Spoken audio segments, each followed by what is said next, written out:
I will not doubt in darkness what I have seen in the light. I will not doubt in darkness what I have seen in the light. I will not doubt in darkness what I have seen in the light. Oh, I will not doubt what I have seen in the light. Early the next morning, the writer reestablished his north-facing writing center at the great marble island in the adobe home.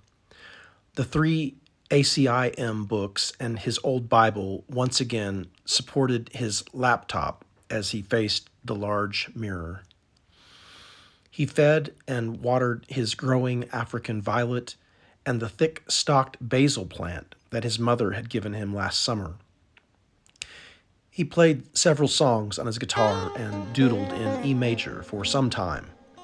He placed the three pillows in front of the sink, where it was his custom to retreat when faced with the binary, the fork in the road, the left or right. The writer allowed himself to pause in this space before writing any further. He continued to linger in what he felt to be the concluding moments of the real-time writing of his project. He was aware of an anxiety in his being this morning. The day before, as he traveled west on I-40, he stopped at a great cross, which towered on the horizon just south of the interstate as he approached. It was advertised on the preceding billboards as some kind of crucifixion rest stop. He needed to pee, and he was interested. There were other places he could have peed. He wanted to pee there. He parked his car in the gravel parking lot. He made his way past statues of Christ and those that Christ had encountered on that fateful day of his crucifixion. He made his way up a great entrance where a life-sized bronze statue of Jesus stood amidst a great flowing fountain. The middle-aged man found the entrance to the gift shop. He entered. He walked into a large, sweet-smelling room packed with items that he judged would mostly interest the fundamentalist Christian. A woman who reminded him of a librarian emerged from a back room. "The bathrooms are that way," said the woman. "We're glad that you're visiting us today." As the man emerged from the bathroom, he was incredibly surprised to meet himself in a mirror just as he opened the door. He wondered if it was placed there intentionally to somehow surprise people. As the man met his own bearded image in the mirror, he felt that maybe he was meeting the Christ in the gift shop. The man perused the items in the gift shop, wondering if he could find anything that spoke to him. With a surface scan, he found nothing that resounded with him as universal in nature. The man was on guard, obviously, half expecting to be overwhelmed by a spirit of fundamentalism against his will in this gift shop. I will not doubt in darkness what I have seen in the light. I will not doubt in darkness what I have seen. I will not doubt in darkness what I have seen in the light. I will not doubt what I have seen in the light. Oh, oh,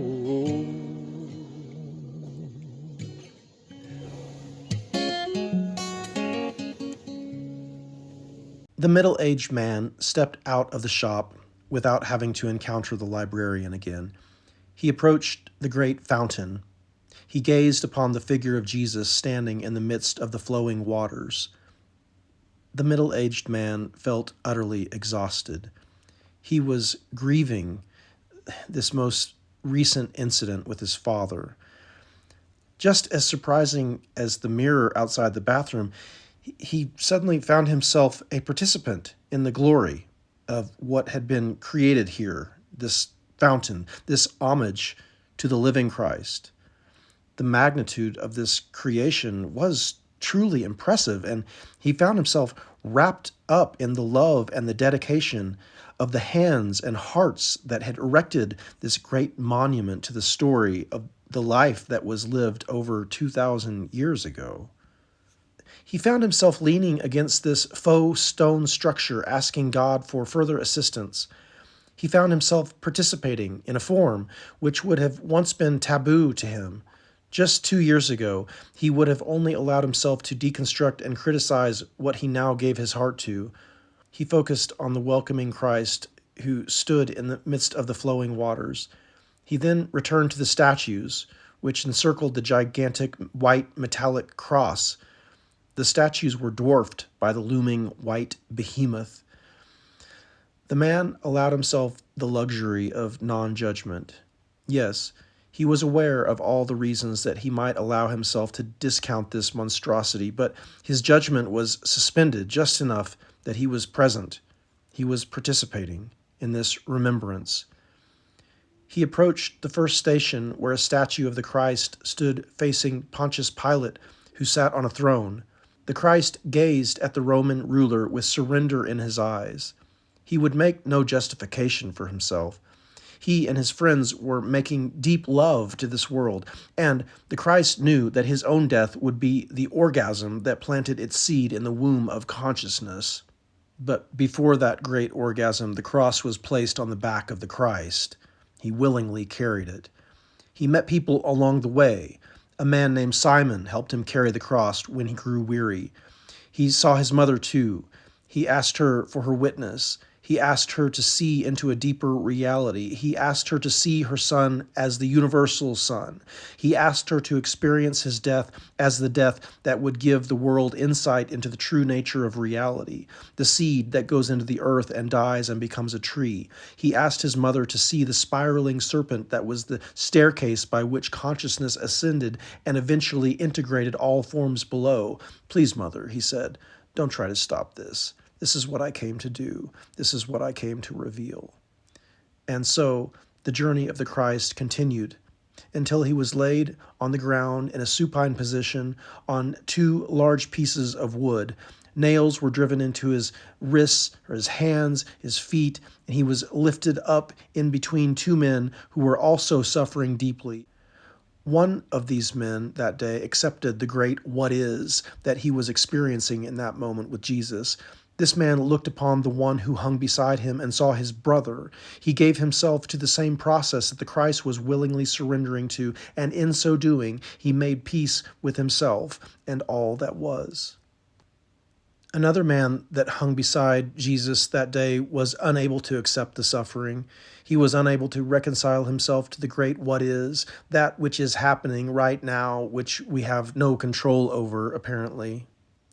And so the Christ, in his deepest moment of suffering, in this moment when it truly felt to him that his Father had forsaken him, he called out. He cried out in that moment of deepest despair, giving thanks for the life that he had lived and all the people that had loved him and all those that he had loved. "Thank you, Father. You are a good Father. I am suffering, Father. My hands and feet have been nailed to this tree, and my body is suffering deeply.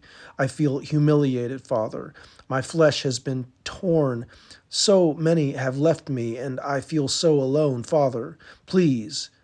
I know that things are not nearly as solid as they appear to be right now, but I am hurting. I am looking at this world, and it truly appears very dark to me.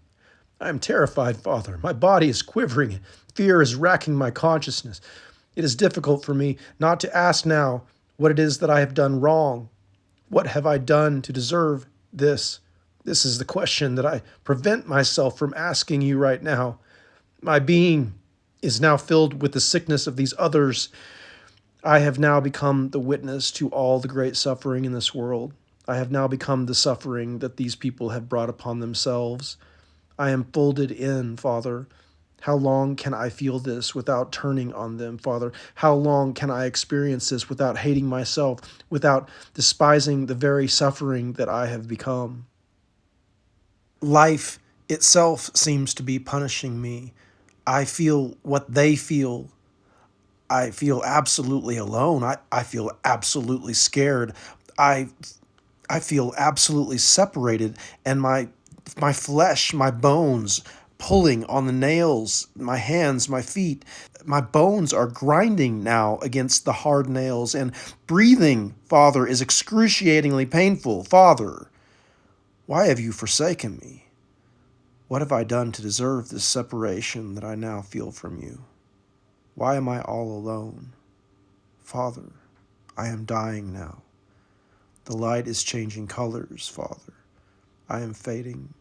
Please, Father, hold me. Hold me, Father. I just want to be held now, Father. And it was in that moment of deepest despair and suffering that this universal man, as death was overcoming him, made peace with everything that was. It was in that moment that he accepted the true nature of reality, that he showed us the truth. It was in that moment that he made peace with his own death, his own murder, his own humiliation. And it was in that moment that his death became the universal story of all death. It was in that moment that he accepted all that was. As his body continued trembling and quivering in its death throes, there was an inner peace that came upon this man. As he made peace with his own being in this way, he was able to say, Father, forgive them. They don't know what the fuck they're doing, and that's okay.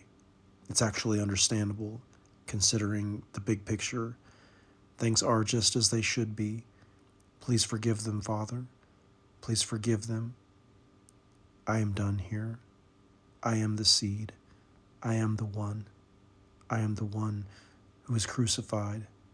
I am the rising Christ.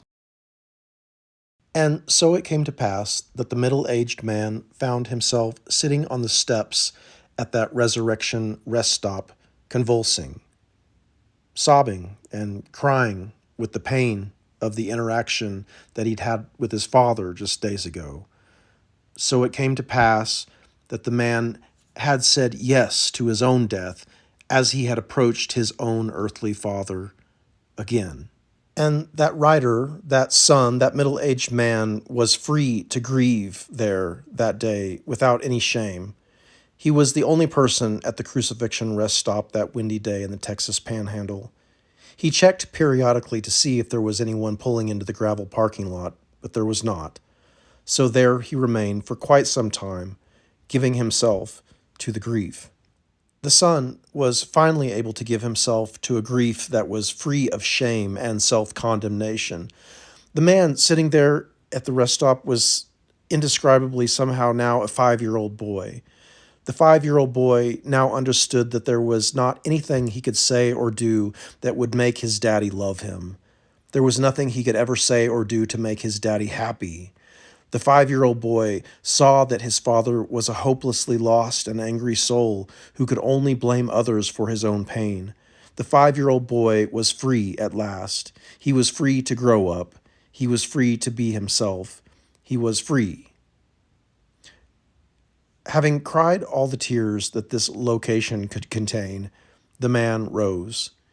He walked along the path to the tomb, where the stone was rolled away. He entered the tomb, and he lay in there for a time, awaiting his resurrection. When it was time, he rolled over and sat up. He greeted the angels who awaited him. His hands came together, and he raised them to his forehead. He bowed toward his heart. He took a selfie. His eyes were red and moist with tears, his body exhausted and aching. He took a picture of the tombs, hoping that it would remind him one day of this time in his life. He returned to his little blue car. He started the engine, placed the transmission into reverse, and listened to the gravel crunch beneath the tires. There was a night deposit prayer request box on his way out. He found his receipt from the Oklahoma City Zoo lying in the passenger seat, and on the receipt he wrote, "Pray for healing." He half stumbled out of the car and placed it in the prayer box. After several more hours of travel, he arrived in the city that neighbored his own, just in time for his appointment with the nurse practitioner who would hopefully approve his continued medical leave. He sat in the office shedding 2 of the many layers of clothing that he wore on his upper body. Just as he took off his jacket and hoodie, the mother of his children appeared as she was leaving a doctor appointment. The man smiled at her, saying, "Hey, how's it going?" She passed without stopping, only very politely acknowledging the middle-aged man's presence. He felt an energy in his chest. He noticed himself start to tell a story around that fearful energy in his chest. He opened his being up to the universe. He thanked God for the rich and diverse experiences of life. He accepted the energy for exactly what it was. He sat there in the waiting room with the sound of the television and other noises which came from a game that a little girl was playing on her mother's cell phone. The little girl's father bent over in request that his wife massage his neck. The man saw the suffering of life in this little family. The man saw his own suffering in them. He phased in and out of thoughts which jumped back and forth between love and fear. He continued to choose love. The medical assistant appeared in the lobby and called the middle-aged man in. He weighed 160.3 pounds and his blood pressure was 120/80. That's good. When Lindsay, the nurse practitioner, finally sat down with him in the large treatment room, he told her about the healing journey that he was on. He told her about his writing. He told her about the interaction with his father. He told her about the trauma that was still very present with him. He told her about his fluid sexual non-orientation. He told her that he was in the middle of a healing process and that he was not in the least bit ready to return to work. He told her that he was in a fragile and tender state and that he was not ready to perform patient care. He did not know that he would ever be ready to perform patient care, but he did not say that to Lindsay, the woman who sat patiently and kindly typing into her laptop. Having tended to this practical matter, he left the doctor's office and resumed his journey. As he rolled into the college cowtown, he called his friend Ron. Ron invited him over. The middle-aged man walked through the doors of the two aging artists' home. The yellowing temple of music and hanging creations fashioned from items that people had thrown away.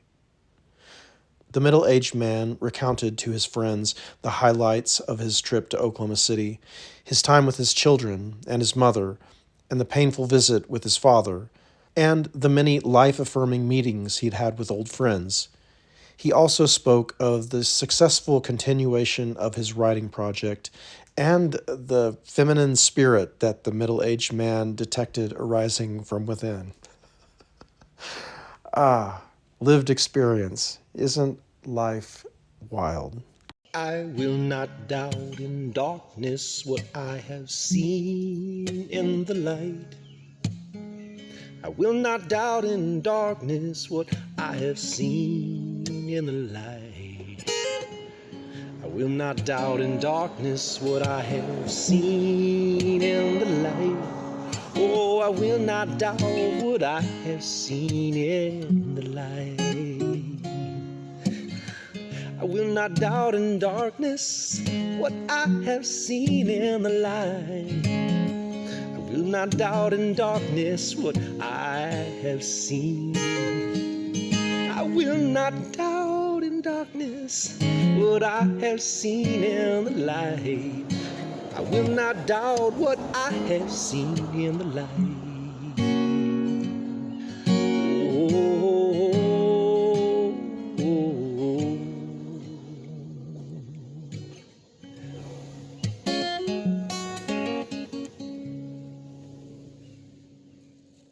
We will no longer need a leader to lead, because they only make promises deep.